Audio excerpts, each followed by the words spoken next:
એને જે નહીં શુદ્ધ દ્રવ્ય સ્વભાવને વિષય બનાવે એને શુદ્ધ દ્રવ્યાર્થિક નહીં કહેવામાં આવે છે, અથવા શુદ્ધ નહીં કહેવામાં આવે છે, અથવા નિશ્ચય નહીં કહેવામાં આવે છે. એ વસ્તુનો સ્વભાવ છે, એ વસ્તુનો ધર્મ છે. એના અવલંબને પ્રગટ થતા શુદ્ધ પરિણામ, તો પર્યાયમાં પ્રગટ થતી શુદ્ધતા એને પર્યાયનો ધર્મ કહેવામાં આવે છે. હવે આગળ કહે છે, વ્યવહાર નહીં પર્યાય આશ્રિત છે, તેથી ભેદરૂપ છે. શું કહ્યું? વ્યવહાર નહીં પર્યાય આશ્રિત છે, તેથી ભેદરૂપ છે. હવે આગળ કહે છે, વ્યવહાર નહીંથી વિચાર કરીએ તો જીવના પર્યાયરૂપ પરિણામ અનેક પ્રકારના છે. તેથી ધર્મનું પણ અનેક પ્રકારથી વર્ણન કર્યું છે.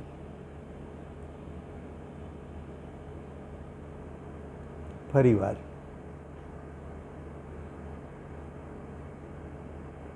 જ્યાં નહીં શબ્દનો પ્રયોગ થાય, માનો કે સમયસાર, તો એને બે નહીંનો પ્રયોગ કર્યો, શુદ્ધ નહીં અને વ્યવહાર નહીં.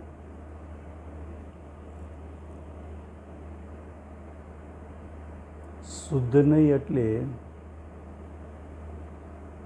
જ્ઞાયક સ્વભાવ ત્રિકાળ શુદ્ધ છે, એને વિષય બનાવનાર નહીં, એને શુદ્ધ નહીં કીધી.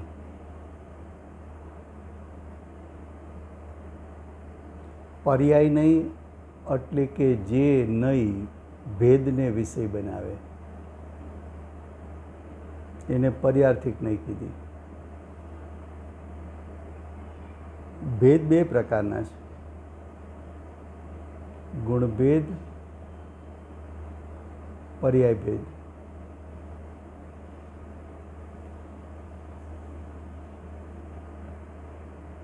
ગુણભેદ છે એ લક્ષણ છે.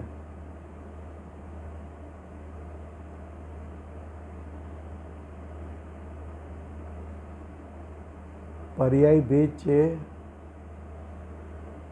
એ પર્યાયમાં છુપાયેલો જ્ઞાયક સ્વભાવ છે.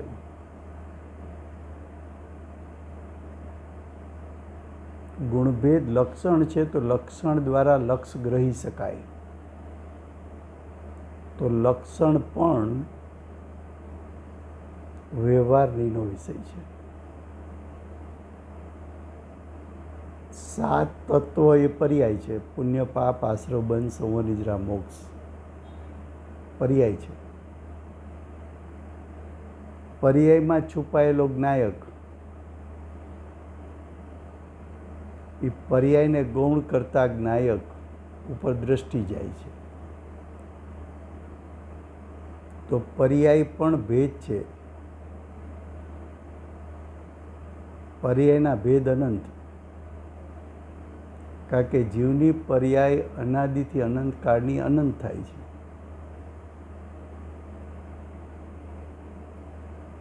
અનંત કાળની અનંત થાય છે.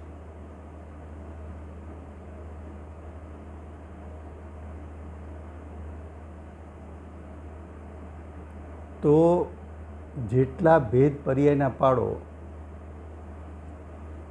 તો પર્યાર્થિક નહીંના ભેદ અનંત, કારણ કે પર્યાયના ભેદ અનંત. જ્યારે શુદ્ધ નહીંનો વિષય એક, ત્રિકાળ શુદ્ધ સ્વભાવ કયો,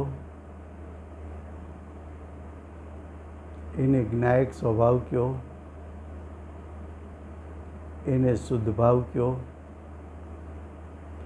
એને અનંત ગુણાત્મક સત્તા કયો, એને ધ્રુવ સ્વભાવ કયો, એને પર્યાયનો પિંડ કહો, એને સ્વભાવવાન કયો, એને અભેદ સ્વરૂપ કયો, એને અવયવી કયો, એને ધર્મી કયો, એને ઉત્પાદ વ્યયથી રહિત કયો, એને પુણ્ય પાપ આશ્રવ બંધ સમૂહ નિજરા મોક્ષથી રહિત કયો, એને ઔદયિક ઔપસમિક ક્ષાયોપસમિક ક્ષાયિક ભાવથી રહિત કયો, એને મિથ્યાત્વ અવિરતિ પ્રમાદ કસાયથી રહિત કયો,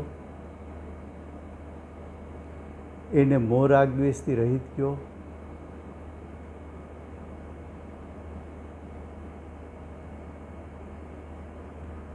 એવા એના અનેક નામ છે.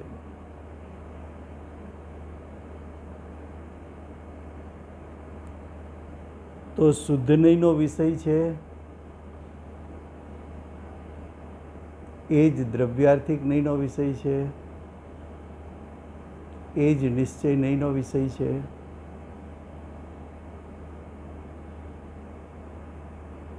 વ્યવહાર નહીંનો વિષય ભેદ છે. ગુણભેદ લેતો પણ એના અનંત પ્રકાર છે.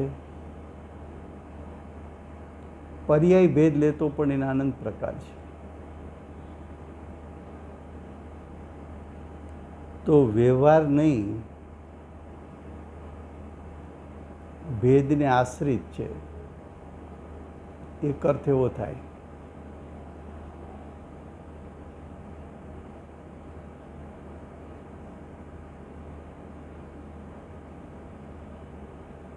હવે જો પર્યાયના ભેદ અનંત હોય તો ધર્મના પણ પ્રકાર અનંત થઈ શકે.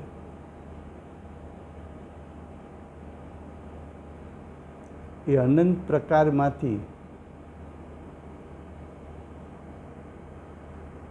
જે પ્રયોજન છે, જે તાત્પર્ય છે, જે સિદ્ધ કરવા માગે છે, એટલો વિષય લેવો હોય તો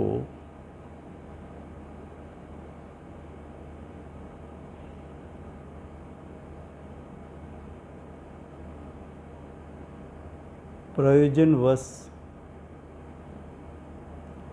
એક દેશનો સર્વ દેશથી કથન કરવામાં આવે તે વ્યવહાર છે. વ્યવહારનો એક પ્રકાર બતાવ્યો કે એક દેશને સર્વ દેશથી કથન કરવું, એવો એક વ્યવહાર. બીજો વ્યવહાર અન્ય વસ્તુમાં અન્યના નિમિત્તથી અને પ્રયોજનવશ અન્યનું આરોપણ કરવામાં આવે તો પણ વ્યવહાર છે. અન્ય વસ્તુમાં અન્યના નિમિત્તથી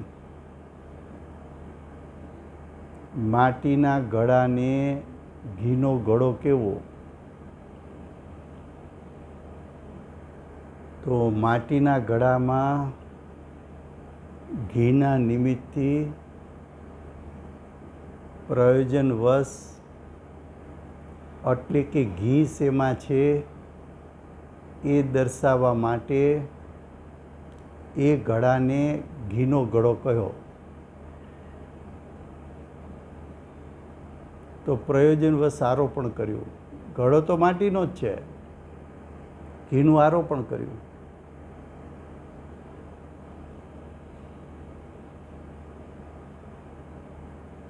તો આવું આરોપણ કરીને કથન કરવામાં આવે તો પણ વ્યવહાર છે. ત્યાં વસ્તુ સ્વભાવ કહેવાનું તાત્પર્ય તો નિર્વિકાર ચેતનાના શુદ્ધ પરિણામના સાધક રૂપ મંદ કસાય રૂપ શુભ પરિણામ છે.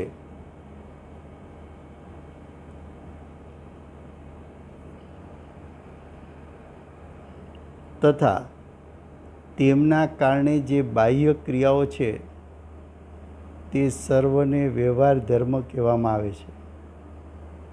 શું કહ્યું? કે જીવને સમ્યક દર્શનની પ્રાપ્તિ કરવી છે.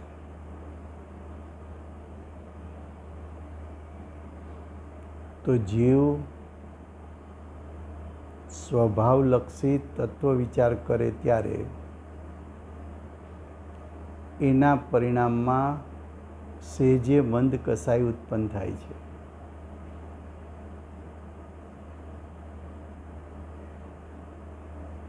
ક્ષપસમ લબ્ધિમાંથી વિશુદ્ધિ લબ્ધિમાં આવ્યો, દેશના લબ્ધિમાં આવ્યો, પ્રાયોગ્ય લબ્ધિમાં આવ્યો,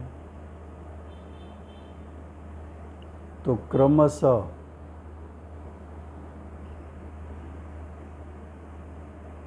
પરિણામની વિશુદ્ધતા થતી આવી.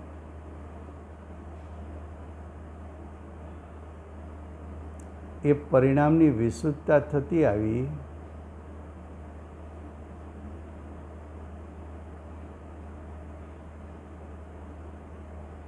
તો વિશુદ્ધતા એ તો મંદ કસાય છે. એ મંદ કસાય ખરેખર શુદ્ધતાનું કારણ છે કે જે સમયે શુદ્ધતા પ્રગટ થઈ તે સમયની પર્યાયની યોગ્યતાથી ઉત્પન્ન થઈ છે. બીજું, સ્વભાવલક્ષી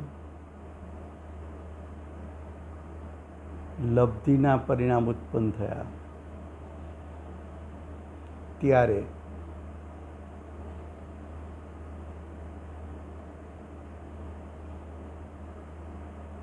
ત્યારે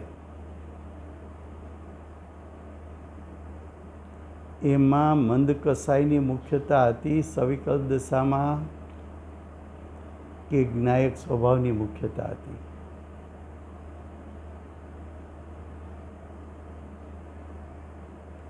તો કે જીવ લબ્ધિમાં આગળ વધતો જાય એ આગળ ત્યારે વધી શકે છે કે સવિકલ્પ દશામાં જ્ઞાયક સ્વભાવની મુખ્યતા છે.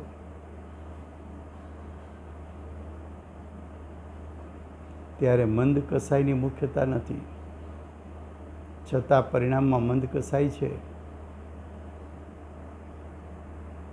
એ મંદ કસાયના સ્થાને એને વિશુદ્ધ પરિણામ કીધા. વિશુદ્ધ એટલા માટે કીધા કે એમાં જ્ઞાયક સ્વભાવની મુખ્યતા છે. સવિકલ્પ દશામાં જ્ઞાયકનો મહિમા વધારતો જાય છે.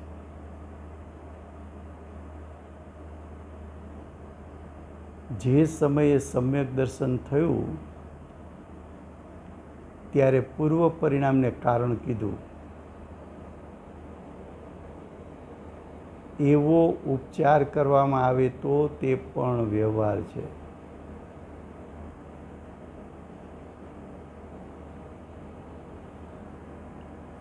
સમય થયો છે, પછી વિશેષ આવશે.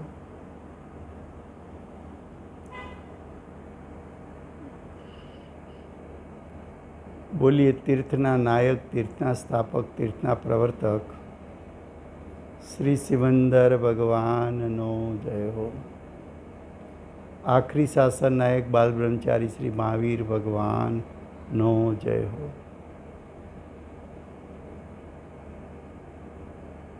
છઠ્ઠે સાતમે ગુણસ્થાને ઝૂલતા મા સમર્થ આચાર્ય કુનકુંદાચાર્ય દેવનો જય હો.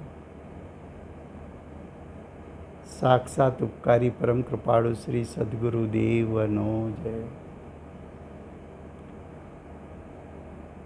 સ્વાનુભવ વિભૂષિત પ્રસમમૂર્તિ ભગવતી માતનો જય. અષ્ટજીનવાણી માતનો જય હો. પરમ દિગંબર જૈન ધર્મનો છે.